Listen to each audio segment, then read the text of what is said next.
जय जगन्नाथ पिला माने आपण मानक आम चैनल को स्वागत। आज आम श्रेणी नवम श्रेणी विज्ञान प्रथम पाठ आम चतुर्पार्श्व पदार्थ अध्यायर प्रश्नोत्तर विषय आलोचना करवा। तेणु भिडटी को शेष पर्यंत देखंतु। तो प्रथम प्रश्न देछि पिला माने केल्विन रु आम सेल्सियस रे परिणत करवा। तो जेते बेले भी आम केल्विन रु सेल्सियस रे परिणत करूछु तेबे सबले यही सूत्र प्रति ध्यान दबा। तो सेल्सियस रु जेतेबेले केल्विन रे परिणत करवा सेतेबेले कोन करवा -273 माइनस करवा। तो एबे हमको क्वेश्चन देछि जे क नंबर रे 300 केल्विन रु आमे जेतेबेले सेल्सियस रे परिणत करूछु तो 300 रु 273 जेतेबेले माइनस कर दबा तेबे हमको 27 डिग्री सेल्सियस रे परिणत होइजबो। सेकंड क्वेश्चन देछि 470 केल्विन। तो आम 470 केल्विन को जदि माइनस कर दमा 273 रे तो हमको मिल जिवो 197 डिग्री सेल्सियस हमको उत्तर मिल जिवो। से भली आम जेतेबेले ग नंबर प्रश्न को दिजिबा तो ग नंबर हमको देछि जे 273 केल्विन। जदि आम 237 केल्विन देछि जदि आम 237 केल्विन रु आम जदि 273 केल्विन को माइनस करबा तो यही संख्याटी होचे कोन छोट संख्या ए संख्या बड़ संख्या। तो छोट संख्या रो जेतेबेले बड़ संख्या को माइनस करबा तेबे सेतेबेले माइनस रही जाए और उत्तर होई जिवो -30 डिग्री सेल्सियस रे परिणत होई जिवो। 2 नंबर प्रश्न कोन दिछि पिले एठारे उल्टा दिछि सेल्सियस रु केल्विन रे परिणत करबा। जेतेबेले आम सेल्सियस को केल्विन रे परिणत करूतला सेतेबेले कोन थिला केल्विन रु सेल्सियस को आम माइनस करूतला किंतु इने तार उल्टा दबा। तो उल्टा कोन इथे आम प्लस करवा 273 को प्लस करवा यार फॉर्मूला सूत्रटी। तो 27 डिग्री सेल्सियस को जितेबाला केल्विन रे परिणत करूछु से कौन 273 को एड करनबा मिसे देला हमको हो 300 केल्विन रे परिणत हो से 100 डिग्री सेल्सियस को आम जदि कौन करवा केल्विन रे परिणत करवा तो से कौन करवा 273 को मिसे दबा। तो जहाँ फल उत्तर हो गला 373 केल्विन रे परिणत हो गला। नेक्स्ट देखिबा ग नंबर रे कोन देछि ग नंबर हमको देछि जे 273 डिग्री सेल्सियस को कोन करबा 273 डिग्री सेल्सियस रे पुनी थरा हम 273 डिग्री मिसे दबा। तो जते बेले केते हिजबो 546 केल्विन रे परिणत हिजबो। तो एठी कोन देछि पिले घ नंबर रे 0 डिग्री सेल्सियस। तो 0 डिग्री रे हम सही संख्या जदि मिसला 0 रे जे कोन संख्या मिसले से संख्या नहीं थाए तो 273 केल्विन रे परिणत हो।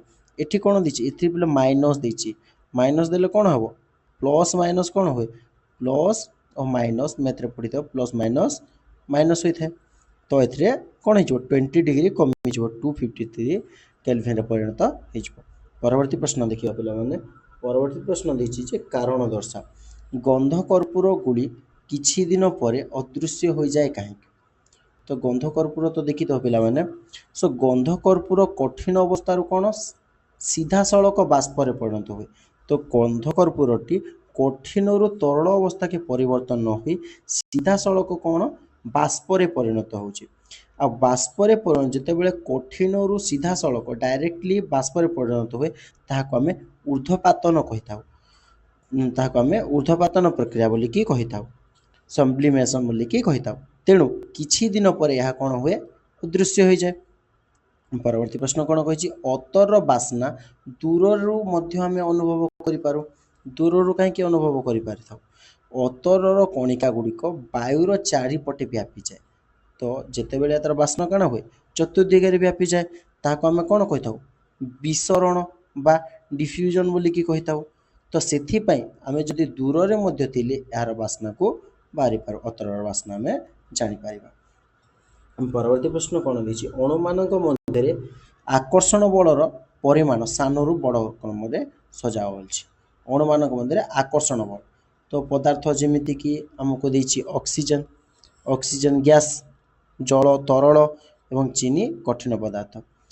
गैस रे आकर्षण बल सबुठारु कौन थाए गैस रे सबुठारु आकर्षण बल अधिक थाए आकर्षण बल सबुठारु अधिक थाए तरल रे मध्यम रही थाए एवं कठिन पदार्थ रे आकर्षण बल सबुठारु सर्वाधिक थाए।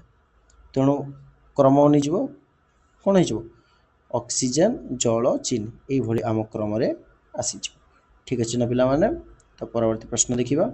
परवर्ती प्रश्न कौन देछि निम्न तापमात्रा रे जलर भौतिक अवस्था।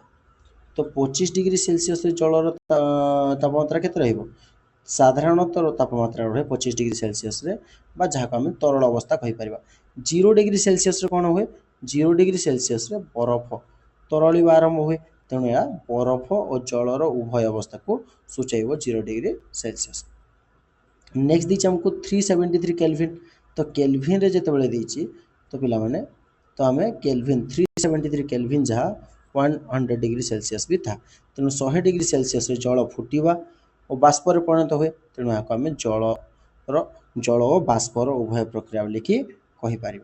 नेक्स्ट देखा जे कारण दर्शाओ साधारणतः तापमात्रा रे जल तरल अटे। तो जल तरल अटे पहला स्टेज देखी ना आम पहला कारण कौन अच्छी आमको तो कारण 1 जल अणु मानक मध्य आकर्षण बल मध्यम थाए ये पढ़ी तो जल अणु मानकर आकर्षण बल मध्यम थाए तेणु अणु माने परस्पर मध्य सरी पारती तेणु जल को प्रभावित हुए तो आम तेणु कहीपर जे जल साधारणतः तरल अटे। एक लुहा आलमारी साधारण तापमात्रा कठिन अटे। तो लुहार अणु मानक मध्य कौन आकर्षण बल अधिक थाए एवं आउ कौन होता है अणु माने निज निज स्थान में दृढ़ भाव रही था तेणु लुहा आलमारी साधारणतः कठिन अवस्था थाए। नेक्स्ट देखा नेक्स्ट प्रश्न 7 नंबर प्रश्न दीजिए 273 केल्विन रे बरफ और जल मध्य किए अधिक ठंडा रहिबो। बरफ अधिक ठंडा जणे पड़िबो। तो बरफ कहीं अधिक ठंडा जणे पड़िबो से विषय मध्य जानिबा जे कारण है बरफ तरल हेबा पई आम शरीर को अतिरिक्त ताप शोषण करने को पड़ी था लैटेन हीट। तो बरफ तरलिया आम शरीर कौन अतिरिक्त ताप शोषण करे से बरफ अधिक ठंडा लगे जल कौन नॉर्मल थाए तेणु जल अधिक ठंडा लगे ना। नेक्स्ट परवर्ती देखा फुटुवा जल ना बांफ किए अधिक दहन सृष्टि करिबा जल ना बांफ। बांफ अधिक दहन सृष्टि करिबो कारण बांफरे गुप्त ताप बा लैटेन हीट थाए गुप्त ताप थिबा जोगो यह चर्म सह संस्पर्श आसी अधिक ताप मुक्त करि थाए तेणु यहाको तेणु दहन अधिक हेबो बांफर। नेक्स्ट देखिबा हमको देइतिला एबीसीडी ये अनुଯାयी तमे गणन। तो गणन रे कौन हुए पिला माने गणन रे कठिन पदार्थ तरल रे परिणत होउछि गणन को आम मेल्टिंग कहूँ। से भाई बाष्पीभवन कौन हुए गैसीय रु कौन हुए सॉरी तरल रु गैस रे परिणत हुए तरल पदार्थ जो गैस रे परिणत हो गैसीय सॉरी बाष्पीभवन बोली कहूँ। आ गणन क्या कहवा कठिन पदार्थ जदि तरल पदार्थ परिणत हुए आम गणनांक बोली कही था। घनीकरण कहले कौन जदि गैसीय पदार्थ तरल रे परिणत हुए आम घनीकरण कही था। हिमीकरण बोले कौन फ्रीजिंग माने तरल पदार्थ जदि कठिन रे परिणत हो हिमीकरण बोली कि कहता। नेक्स्ट ऊर्ध्वपातन कौन ऊर्ध्वपातन माने जदि कठिन पदार्थ सीधा सड़क गैस रे परिणत हो ऊर्ध्वपातन कहता। आ अवक्षेपण यानी गैस जदि सीधा सड़क के परिणत हुए कठिन रे परिणत हो आम अवक्षेपण कहता। तो पिला माने आशा करुच्ची आज भिडियोटी आपण मानक भल लगी। भिडियोटी भल लगी लाइक शेयर और चैनल को सब्सक्राइब करंतु। पुणी एक नया शिक्षामूलक भिडियो देखा। धन्यवाद। जय जगन्नाथ।